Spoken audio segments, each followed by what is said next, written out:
The new Conservative government in the UK is expected to push ahead with a proposal to limit the powers of MPs from the devolved regions of Wales, Scotland, and Northern Ireland.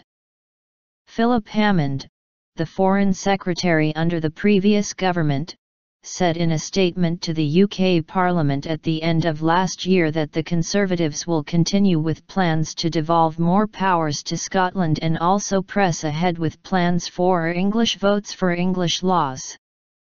At the same time, the powers of the regional parliaments to legislate in their own territories are expected to see a considerable increase. The SNP, which has also accomplished a considerable electoral victory, winning 56 seats in the UK Parliament, will be pushing hard for such an objective. Balancing the demands of the SNP and those of English voters, who very much support English votes for English laws, will be a tricky business for Prime Minister David Cameron, warned Guy Lodge, an analyst with the Institute for Public Policy Research in London. Scotland, Wales, and Northern Ireland were allotted their own parliaments in 1998 with specific powers to make laws which apply in their regions under devolution. But the regions also elect MPs to the UK National Parliament where they vote on affairs which affect both their own regions and England. A movement in the UK referred to as the West Lothian Question, named after MP Tom Dalyell, who represents the Scottish town of West Lothian and who first raised the issue in the UK Parliament in 1977, seeks to ring-fence laws which affect only England so that they cannot be influenced by legislators from the devolved regions. At the end of last year, Cameron asked then Foreign Affairs Minister William Hague to create a proposal to help resolve the West Lothian question. Hague, on December 16, 2014, published a paper which laid out the following options.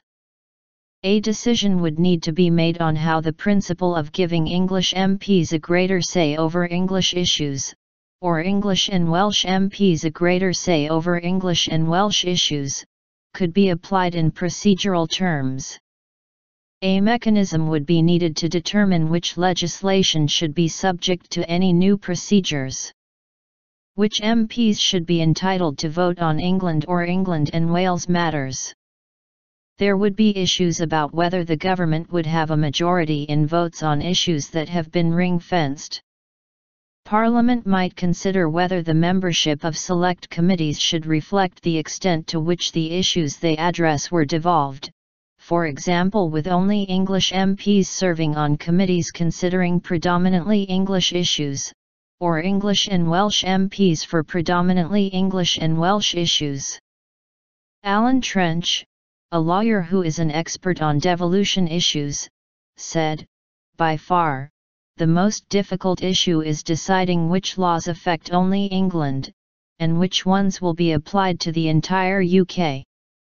A proposal regarding the English section of the National Health Service might draw financing away from regional sections of the NHS.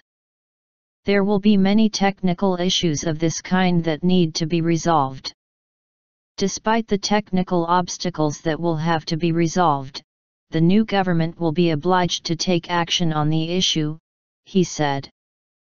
He warned, the SNP has been promised a large extension of the powers of the Scottish Parliament. When they are granted these new powers, the English voters are going to be angry if the West Lothian question isn't being discussed at the same time. Under consideration are an increase in Scotland's tax-raising and borrowing powers, and the devolution of control over parts of welfare and social security.